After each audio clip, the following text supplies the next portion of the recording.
what if the exact reason you aren't achieving your most monumental goal is, well, simply because you're trying far too hard? It's just such a wild concept to wrap your head around, right? It really is. Yeah. I mean, think about that for a second. We are constantly sold this narrative that sheer unyielding force is the primary currency of success. Oh, absolutely. The whole hustle culture thing. Yeah, exactly. But today, we are entirely dismantling that idea. We are looking at the terrifyingly illogical way your inner mind actively, relentlessly sabotages your conscious desires. But it does it so quietly, you don't even realize it's happening. Right. So I want you, the listener, to picture a scenario that almost every single person has lived through at some point during the passage of their eras. You are striving endlessly toward a colossal objective. Maybe that involves securing a vast constellation of resources, or, perhaps you are seeking a profound, harmonious companionship that feels like a true sanctuary. Place where you could just finally breathe. Yes. Whatever it is, consciously, you are doing absolutely everything right. You are studying the mechanics of your field. You are grinding through the fatigue. You're visualizing your success. You're waking up at the absolute dawn of the cycle. Exactly. Putting in a magnitude of work that exhausts everyone around you and maintaining this ironclad conscious focus on your objective. You have constructed the perfect external engine. You're checking all the logical boxes, completely aligning your physical actions with your stated physical goals. It looks, from the outside, like a flawless equation. It looks totally flawless. But despite this monumental, grueling effort, you repeatedly hit an invisible wall. A glass ceiling, yeah. Every single sprint toward victory turns into a jarring, painful collision with unseen glass. Just when the breakthrough is within reach, something collapses. Always at the last second. Always. A partnership falls through, an unexpected expense drains your resources, or, you suddenly lose all motivation and sabotage the opportunity yourself. Which is the worst feeling. It is. The confusion and the challenge this creates is not just frustrating, it is a profound, maddening, existential crisis. Because you feel like you're doing everything right. Right. Why does immense conscious effort so often yield the exact opposite of what you desire? Why does it feel like you are perpetually trapped in this baffling loop of self-sabotage, constantly rebuilding the same ruined foundation? It leaves us with this haunting feeling that some vital, hidden puzzle piece is missing from our efforts to shape our world. We all do this. We all think, if I just push a little harder, if I just sacrifice a little more, the wall will break. But the underlying mechanics of human consciousness suggest this is the exact opposite of how the system functions. Yeah. It is a phenomenal frustration. Because our modern society trains us to operate under the strict assumption of Newtonian physics applied to human effort, Like action equals reaction. Precisely. For every action, there should be an equal and opposite reaction. Yeah. If I apply a massive magnitude of physical force, I should receive a massive magnitude of physical outcome. And when that doesn't happen, this invisible resistance feels like a cruel, cosmic joke. It feels like a fundamental betrayal by reality itself. We start to believe that we are uniquely cursed, or that the universe is actively conspiring against our advancement. But the truth is far more mechanistic and ultimately far more empowering. It really is. So our mission today is to unearth the raw, fundamental architecture of how our reality is actually forged. And I want to be incredibly clear right out of the gate, this isn't about mere positive thinking. No, definitely not. We are not just going to tell you to paste a smile on your face, repeat empty affirmations, and hope for the best. That never works anyway. Right. We are attempting a thorough, unsparing excavation of the mechanics of consciousness itself. We are exploring how the physical circumstances of your life are woven directly from your deepest, unexamined internal associations. Okay, let's unpack this. Imagine you are the most elite sprinter on the planet. Your technique is flawless, your endurance is boundless, your muscles are primed with absolute perfection. It's a perfect athlete. But if there is a massive, invisible wall built right across your lane, your speed is completely irrelevant. You will crash. You're going to hit it no matter how fast you run. Exactly.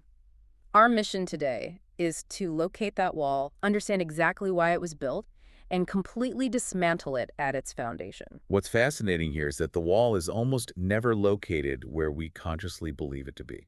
Oh, interesting. Yeah, if it were visible, if it were logical, if it were something you could tackle with a spreadsheet or a new daily planner, you would have simply stepped around it long ago. That makes a lot of sense. The very nature of this obstacle dictates that it exists entirely outside of our everyday rational awareness. It resides in the foundational substrate of the mind. Down in the basement. Right. It lives in the dark, silent machinery that operates far below the threshold of our waking thoughts. Which brings us to the core of this entire investigation, the treacherous, yawning chasm between conscious desire and subconscious definition. This is where it gets really good. We have to begin by fundamentally redefining what the subconscious mind actually is. We usually think of the brain as this, pristine computer. Like a logical processor that weighs pros and cons. Yeah, and executes rational commands. But the psychological and neurological frameworks we are examining today insist that the subconscious mind is not a logical processor at all. Not even a little bit. It is the true, untamed womb of our perceived reality. And the critical revelation, the absolute linchpin of this entire philosophy, is that the subconscious operates entirely without logic. Zero logic. None. Its sole currency, its absolute only language, is emotional intensity. This is perhaps the most vital distinction anyone attempting to alter the trajectory of their life can possibly make. Why is that? Well, we assume our inner architecture processes requests like a digital search engine. You type in what you want, hit enter, and it dutifully works to retrieve it. Right, like if I just repeat the words, "I want success" enough times, the machine will comply. But the inner mind does not read the vocabulary. It only reads the underlying energetic weight attached to those concepts. Wow. It is highly responsive, almost miraculously so, but it is completely, utterly indifferent to your conscious dictionary definition of a concept. So it doesn't care what I think the word means. Exactly. It doesn't know what success means in a vacuum.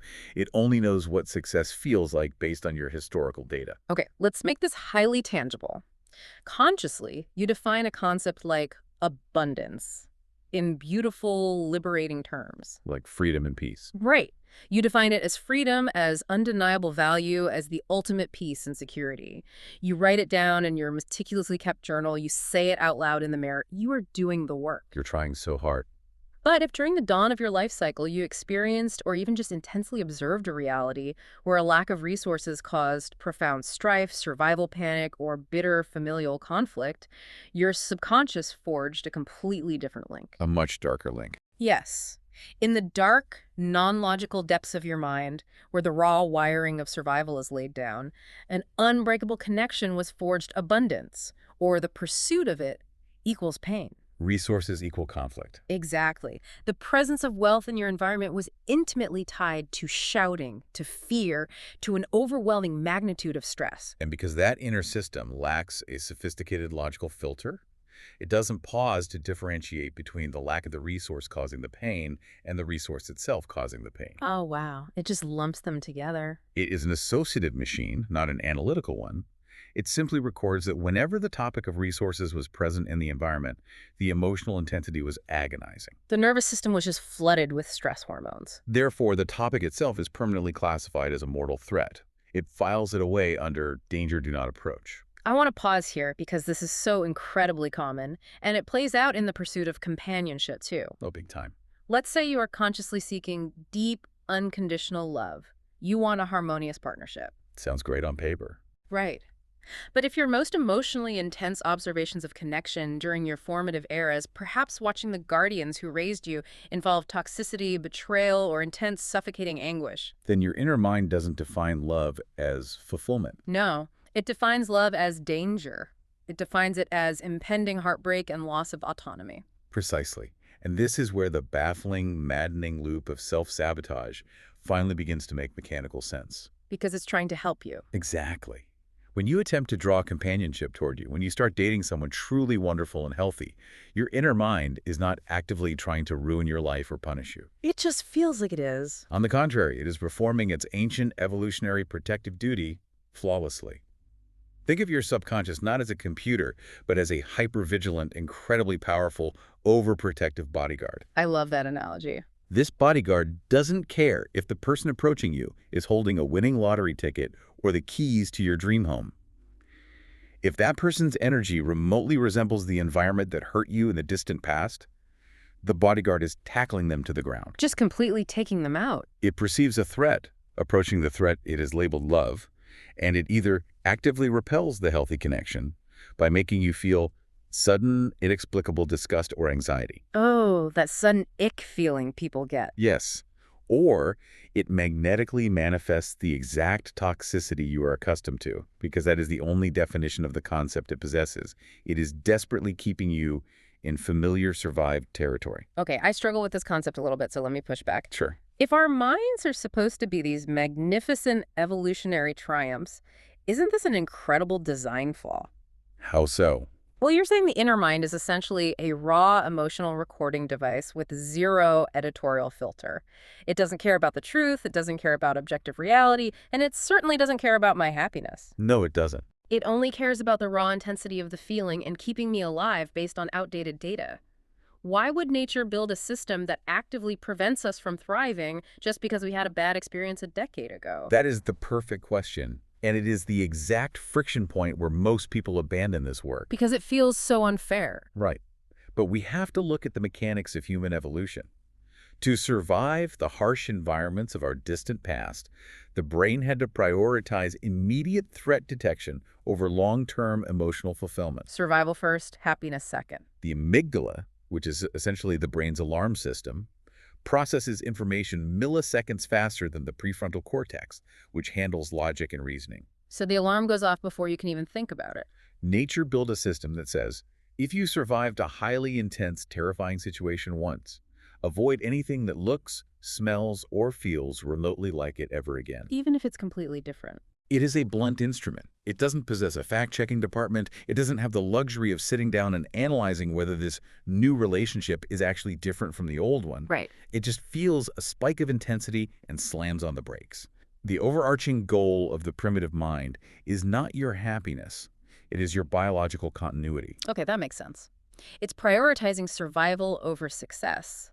It sounds like trying to run a sleek, modern software program on an ancient, corrupted operating system. That is a great way to look at it. You are typing in these elegant new commands, bring me peace, bring me a fulfilling career, but those commands have to pass through the thick, archaic code of our past traumas. And the system rejects them. The system just reads error unfamiliar territory and defaults to the old, safe, miserable program. That is an excellent analogy. The lack of logic is not a cosmic punishment. It is a neutral mechanism. Which is kind of a relief, honestly. And realizing that emotional intensity is the foundational language of this inner architecture is actually profoundly liberating. How so? Once you understand that the bodyguard only speaks the language of feeling, not the language of logic, you stop trying to hand it a written resume of why you deserve success. You stop arguing with it. You shift from feeling like a helpless victim of an arbitrary universe to an operator of a highly sensitive, programmable machine. Because if you finally understand how the machine is programmed, you can start inputting the right kind of code. You can learn its language. Exactly. You stop trying to argue with a system that doesn't understand your words. Yeah. You can't debate your subconscious into letting go of a trauma. Right. You can't logic your way out of a phobia. If someone is terrified of flying, showing them the statistical safety records of commercial airlines does absolutely nothing to calm their nervous system, because their bodyguard doesn't read statistics. It only feels the primal fear of falling. Which means, because the subconscious is completely immune to logic and reason, trying to argue your way out of an internal block is totally futile.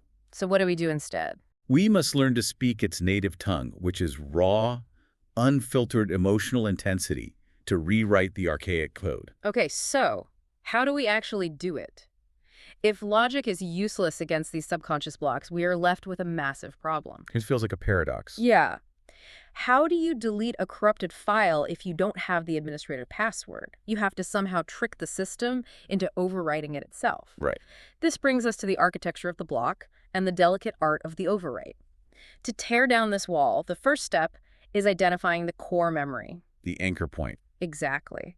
This is the specific, deeply felt experience, or even a deeply observed event, that serves as the negative glue holding the subconscious block together. Negative glue is an incredibly apt description. It is the central, heavy anchor point. Right. When we examine limiting behaviors, chronic procrastination, pushing away intimacy, financial self-sabotage, they usually aren't a collection of random flaws. They come from somewhere specific. A vast constellation of limiting behaviors can almost always be traced back to a solitary spark of intense emotional pain or fear. Wow. The task is to carefully navigate back through your emotional history and locate that singular, anchoring moment where the bodyguard first decided that your desired goal was a threat. Here's where it gets really interesting. Once you find that anchor, the strategy to dissolve it relies on what I consider to be a beautiful, almost poetic vulnerability in human consciousness. It's my favorite part of all this. When I first grasped this concept, it completely shifted my paradigm.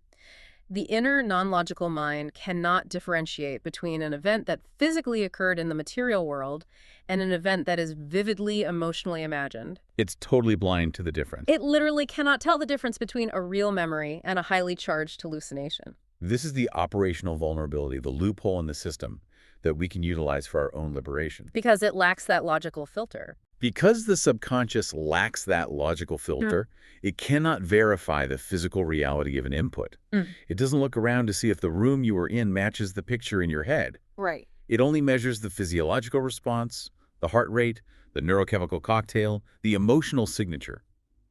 If you vividly imagine a stressful scenario, your body releases cortisol just as if the event were truly happening. We experience this every time we wake up sweating from a nightmare. The threat wasn't real, but the physiological terror was absolute. We can reverse engineer this exact mechanism. Here's where the methodology gets incredibly specific. You exploit this vulnerability by purposefully entering a state of profound physical and mental stillness. You really have to slow down. You lie down, you consciously relax every single muscle group, and you intentionally shift the brain's rhythm from that frantic, defensive, waking alertness, which neuroscientists would call the beta wave state, into a fluid, highly receptive alpha or theta state. You essentially have to make the mind malleable. What you are doing mechanically is intentionally turning down the volume of the conscious, logical mind, the prefrontal cortex. The skeptic. Yeah, that is the part of you that insists on physical proof, the part that acts as a cynical, skeptical bouncer at the door of your beliefs, constantly demanding to see ID before letting a new idea in. By entering profound, deep stillness, you put the bouncer to sleep. And the door to the raw programming is left wide open. Yes. And while the door is open, in this profound stillness, you summon that core memory, the one filled with negative glue. But here is the crucial pivot. You don't just sit there and relive the pain. No, please don't do that. You don't wallow in the trauma. You boldly, audaciously alter the narrative of the memory. You change the story. If the original core memory was watching your guardians experience a bitter, terrifying conflict over a total lack of resources, a memory that taught you money equals screaming and fear, you reimagine the scene entirely. You step into the memory as a director. You visualize a brief, intense moment where they are sitting at that same kitchen table, but instead of fighting, they are celebrating an endless tide of prosperity. You see their faces relaxed. You incorporate a specific, undeniable sensory anchor to make it feel real to the body. Like what? Maybe you imagine the warmth of a physical embrace, or you hear a spoken word of immense relief like, "We finally have enough." You cultivate an overwhelming positive emotional charge. You are flooding the nervous system with a completely new high-intensity frequency. You are generating the neurochemistry of safety and joy while observing the previously triggering subject. Exactly. And by looping this brief, reimagined visualization over and over in that deeply relaxed state, the new positive emotion literally overwrites the old negative file. You are replacing the negative glue with positive glue. It's not about suppressing the past, it's about altering the emotional resonance attached to it. It's like discovering that your overprotective bodyguard is triggered by a specific song, so instead of fighting the bodyguard, you just seamlessly change the track playing on the speakers. The old security locks don't need to be picked. They just dissolve because the threat is no longer perceived. That is exactly how the mechanism functions. Yeah. It bypasses the agonizing struggle of trying to force behavioral change through willpower alone. And it never lasts anyway. This isn't merely about feeling a little bit better about the distant past or engaging in a comforting daydream. It is the literal recalibration of the energetic signal you are broadcasting into the vast fabric of reality. You are systematically severing the heavy, dragging anchor to past pain to completely free your current momentum. You are updating the bodyguard's threat assessment database. So the wall is gone, the heavy anchor is severed, the sprinter is finally free to run down the track. The path is totally clear. But as any elite athlete will tell you, having a clear track does not automatically guarantee a record-breaking sprint. You still have to run the race, and you have to run it with perfect form. Right. Once the subconscious block is removed and the friction is gone, the challenge entirely shifts from clearing the path to maintaining the velocity. It's a whole new ballgame. It's not enough to just not be blocked. You have to actively broadcast the right signal. We must now explore how to calibrate our internal resonance to match our ultimate destination. And this takes us into the rigorous phase of forging a new resonance, working through the complete holistic spectrum of the foundational pillars of alignment. With the blocks removed, the static interference is gone. The signal is clear. But you still need a distinct, powerful message to broadcast.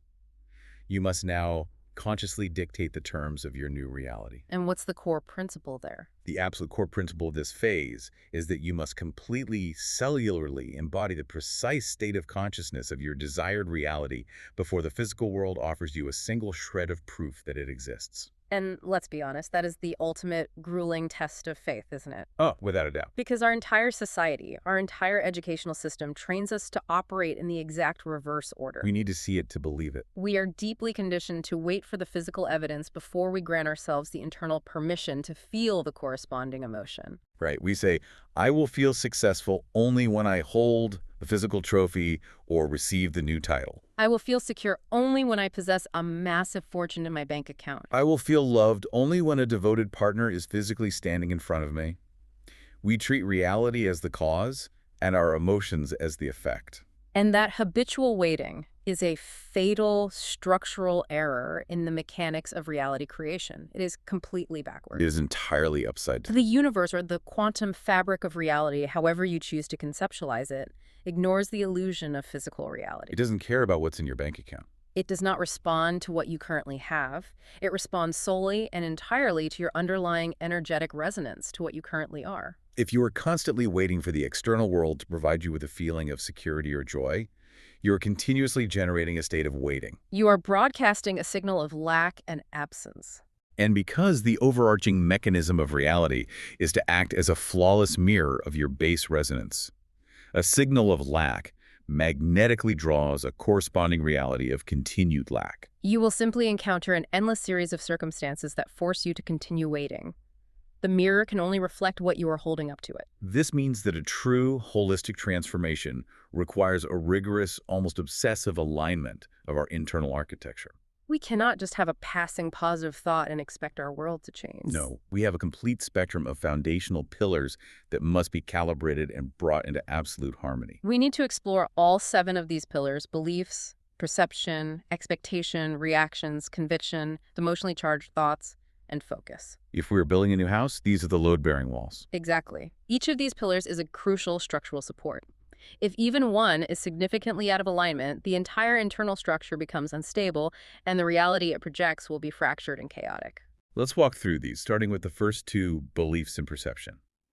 Because the danger of contradiction here is immense. A distorted, frustrating reality is always born from internal contradiction. For instance, regarding beliefs, you absolutely cannot expect to manifest a deeply harmonious, intimately devoted partnership while simultaneously harboring a core, unexamined belief that human beings are inherently deceitful, selfish, and untrustworthy. You are asking for loyalty while vibrating at the frequency of betrayal. The frequencies simply cancel each other out.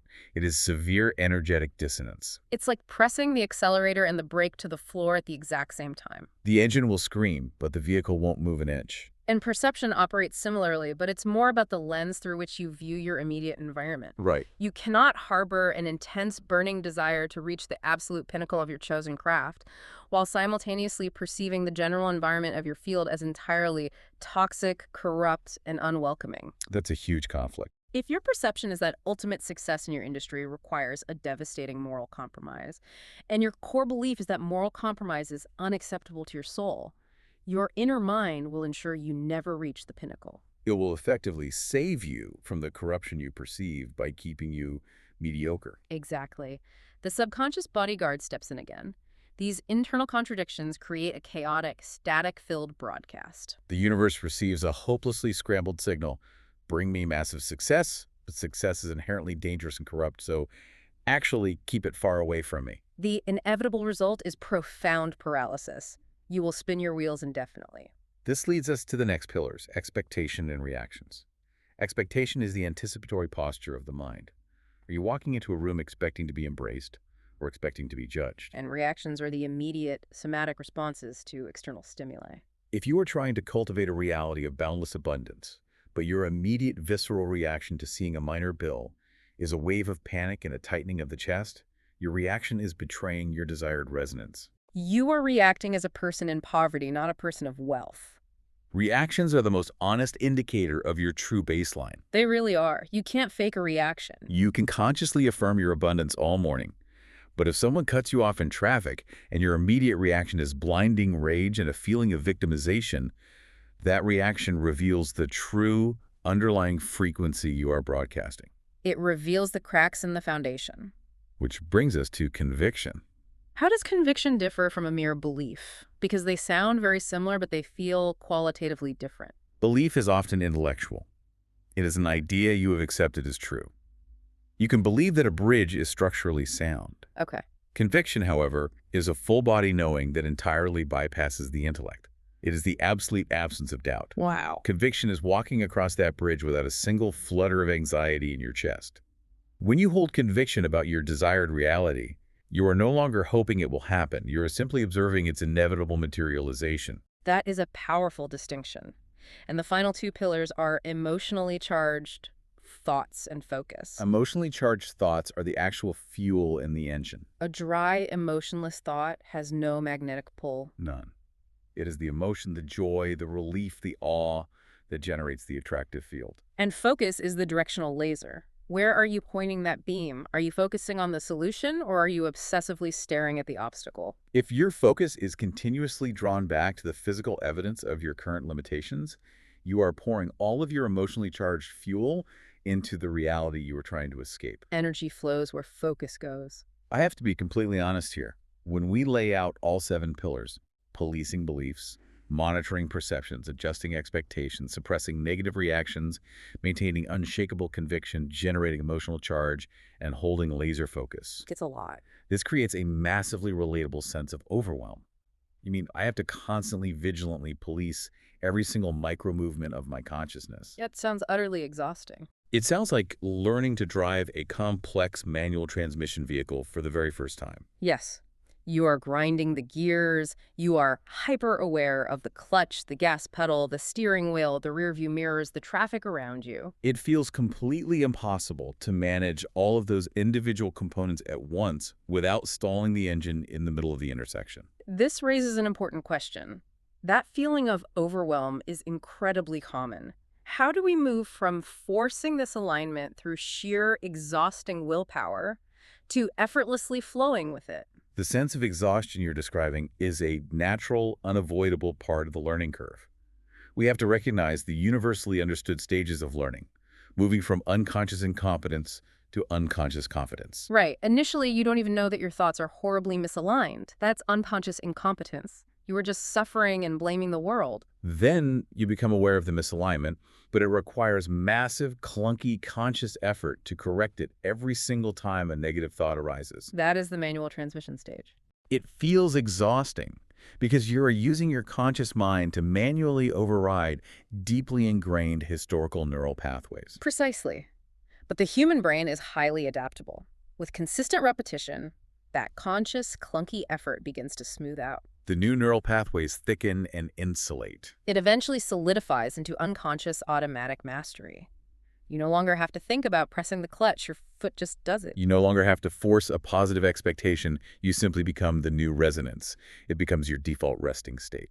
But getting through that exhausting manual phase is where most people quit. It is. The shortcut through that phase, the key to calibrating all 7 of these pillars simultaneously without losing your mind, is to anchor into one singular, heavily emotionally saturated thought. Just one thought. Just one. You don't try to micromanage 1,000 passing anxieties or swat away every negative perception like a fly. You find one simple, overarching thought that firmly implies your ultimate wish is already completely fulfilled. It acts as an energetic tuning fork for the entire system. Yes, a tuning fork. You let that one specific thought play continuously in the background of your mind.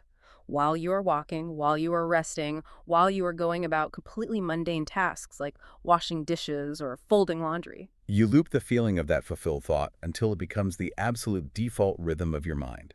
If your expectation, your reaction, and your focus are all anchored to that one central feeling of fulfillment, the other pillars naturally, inevitably snap into alignment around it. Because an emotionally charged thought of ultimate fulfillment inherently contains within it the appropriate beliefs and perceptions. You cannot deeply continuously feel the profound relief of a fulfilled desire without simultaneously holding the belief that it is possible and the perception that the world is yielding it to you. The single potent thought organizes the chaotic static into a clear, unified, laser-like beam. It does the heavy lifting for you. Okay, so we've established the foundation. We've melted the invisible subconscious wall by overwriting the core memory.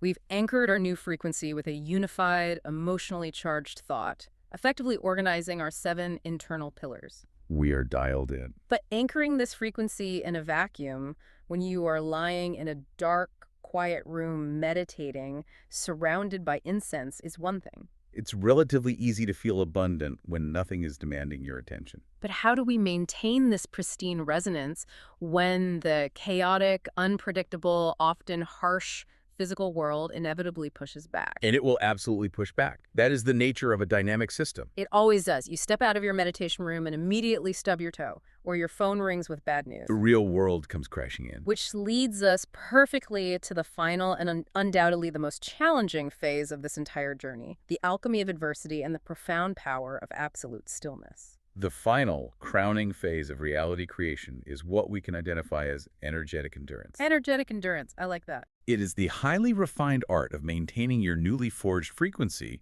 when external circumstances appear to aggressively, almost violently contradict your internal state. It's because life is going to throw massive curveballs.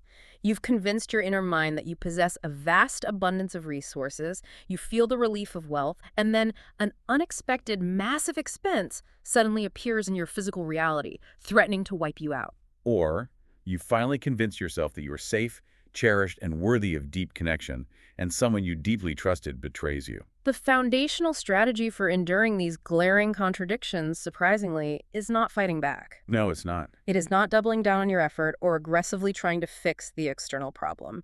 It is profound relaxation and absolute unwavering stillness. This is a deeply counterintuitive concept for a culture that is entirely obsessed with constant action, retaliation, and aggressive problem solving. We want to fight the problem. But we must return to the core mechanism. The infinite fabric of reality acts as a massive, unflinching magnifying glass for your base state of being. I want to make sure the listener really grasps this. Explain that magnification process. What does that actually look like in practice? If your default, underlying setting, your truest internal resonance, is a frantic, anxious need to survive, a relentless need to constantly fix things, battle the world, and overcome obstacles, then the universe is compelled to magnify that exact state. it has no choice but to provide you with a reality that matches your resonance. Therefore, it will manifest an endless parade of extreme conditions that require you to survive. It will provide you with a constant, never-ending stream of massive problems that need fixing. It will give you a war so you can continue being a warrior. Because it's a flawless mirror, you are broadcasting the signal, I am currently battling for my life, so the environment obediently provides the battlefield and the opponents. Exactly. Conversely, if your base state is an unwavering, untouchable relaxation, a profound, deep-seated stillness that persists regardless of the immediate, terrifying physical evidence surrounding you, the universe is compelled to generate circumstances that perpetuate and magnify your peace. The magnification works flawlessly in whichever direction you aim it. If you hold the frequency of peace while surrounded by chaos, the chaos must eventually reorganize itself into peace to match your dominant signal. I want to play devil's advocate here because this specific concept often triggers a lot of resistance, and understandably so. Go for it. If the universe just mirrors my base state, isn't that dangerously close to victim blaming? That's a fair question. Are we saying that someone who experiences a sudden, devastating tragedy, a health crisis, a natural disaster, a sudden loss, just had the wrong energetic resonance?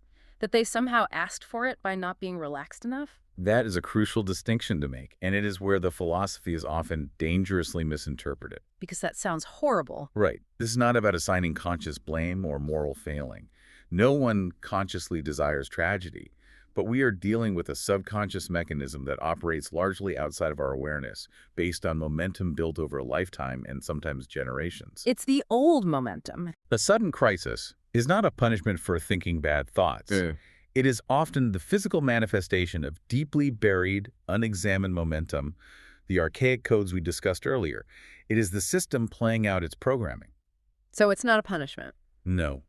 The goal here is not to look backward and shame yourself for the reality you accidentally created while you were unconsciously incompetent. The goal is to realize that in this present moment, regardless of what is happening around you, you finally have the tools to alter the momentum moving forward. You are not to blame for the programming you inherited, but you are entirely responsible for the reprogramming. That completely shifts the perspective. It removes the heavy burden of guilt while handing back the power of agency. So what does this all mean? Knowing this, what happens when things seemingly go completely wrong on our new path? When we have done the reprogramming, we are holding the resonance, and yet a vast golden opportunity suddenly collapses out of nowhere. Or an expected, highly anticipated triumph dissolves into a bitter disappointment at the very last second. The uninitiated, the people still operating on that old manual logic-based system of cause and effect, view this as ultimate, undeniable failure. They throw their hands up in despair and say, "See? This whole reality creation thing is nonsense. The world is out to get me. I'm going back to the grind." They allow the temporary physical illusion to dictate their emotional resonance, rather than maintaining the discipline to let their emotional resonance dictate the physical reality. They surrender their power back to the mirror. Right. But from an elevated perspective, exploring the deeper realms of speculation and extrapolation regarding how reality organizes itself, this sudden adversity is not a failure at all. Not even close. It is merely the old frequency throwing a massive tantrum as it starves of your attention. It is the echo of the past clearing itself out of the system. In behavioral psychology, they call this an extinction burst. An extinction burst, yes. When you stop rewarding an old behavior, the behavior temporarily gets much louder and more aggressive before it finally dies out. The adversity is a necessary friction. It is the ultimate defining opportunity to exercise and solidify your new identity in the direct face of the old illusion. You cannot truly claim to hold the frequency of unwavering abundance if you completely collapse at the first sign of a financial hurdle. The hurdle is the test of the new resonance. So what does this all mean for our daily, highly relatable struggles? It means that bad news, a rejection letter, a delayed timeline, a sudden conflict, isn't a permanent stop sign on your path to reality creation. It's a piece of necessary, carefully calibrated resistance training. Think of it like adding heavy iron plates to a barbell. When you step under that heavy weight, the weight isn't there to crush you. It's not a malicious punishment from a cruel universe. It is specifically, perfectly designed to give your newly developing mental and energetic muscles the exact magnitude of resistance they need to grow incredibly dense, unshakable, and truly powerful. If you can hold your frequency of profound peace and ultimate fulfillment while the heavy weight of circumstances is pressing down on your chest, you solidify that new reality permanently. You prove to the subconscious bodyguard that the old threat is truly gone. If we expand this concept, it solidifies a truly profound, almost overwhelming cosmic principle in the right frequency. Absolutely nothing can go wrong.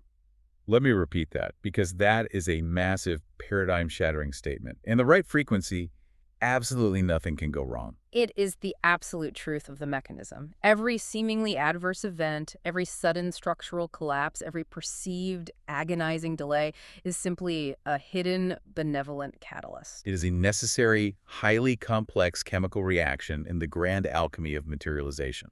The universe is shifting immense, unseen pieces on the board to clear the way for your ultimate desire, and sometimes that radical shifting looks like temporary destruction. A forest fire looks like devastation to the old trees, but it is the necessary clearing of the canopy for the new seeds to receive sunlight. If you hold the frequency of the seed, the destruction is just clearing ground for your new foundation. That reframes literally every negative experience a human being can endure. It removes the paralyzing state of victimhood entirely. You are no longer sitting in the dark wondering why bad things are happening to you, cursing your luck. You are calmly observing the necessary friction of your entirely new reality taking its physical shape. You become a master of your own context. The alchemy of adversity requires you to be the unmoving, silent center of the storm. The winds will howl, the structures will fall, but the center remains perfectly still. That stillness is your ultimate power. This has been an incredibly profound, entirely transformative unraveling of concepts today. Let's weave together this grand, sweeping narrative we've constructed. We covered a lot of ground. We really did. We began by acknowledging the devastating, baffling impact of illogical subconscious walls, those invisible, heavy barriers forged by early, intense emotional observations that taught our inner bodyguard to fear our own success. And learned that we cannot logic our way through them. No, we have to melt those ancient walls through the targeted, deliberate application of emotional intensity, completely overwriting the core memory while in a state of profound, brainwave-altering stillness. We then explored the rigorous, uncompromising alignment of our internal architecture. Recognizing that preventing energetic distortion requires anchoring our beliefs, our perceptions, our expectations, and our somatic reactions to a singular, heavily emotionally saturated thought of absolute fulfillment. We learned to organize the static into a laser beam. And finally, we discovered the ultimate refining test of mastery, learning how to stand completely unflinching in absolute terrifying stillness while the physical universe violently rearranges itself to match our new resonance. Recognizing that adversity is not failure, but the necessary friction of transformation. It is a complete structural overhaul of how an individual interacts with the phenomenon of existence. It is moving from being a passenger to grasping the steering wheel of reality itself. And so, to you, the listener, we want to profoundly remind you of your true nature in light of this information.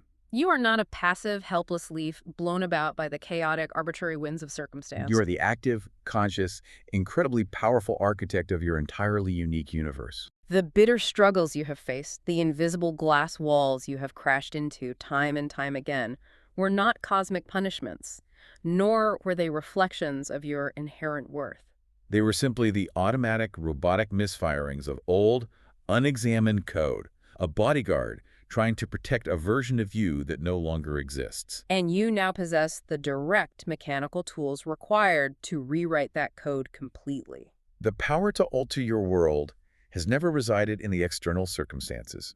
It has always resided entirely in the magnitude and intensity of your own internal resonance. Exactly, which leaves us with a vast, lingering question to ponder long after the audio of this conversation fades into silence. We've established through the mechanics of consciousness that our individual inner emotional intensity literally weaves the physical fabric of our personal outer worlds. So what happens to the entire trajectory of human evolution when a vast constellation of individuals consciously chooses to master this mechanism? What happens when millions of people learn to anchor their resonance in boundless potential, rather than blindly perpetuating their inherited pain and fear? If the universe is merely an infinite magnifying glass for our base state, what entirely new, unimaginable realities might we collectively birth into existence if we simply, finally, refuse to broadcast the signal of our own limitations? Until next time, keep exploring the grand architecture of your own reality.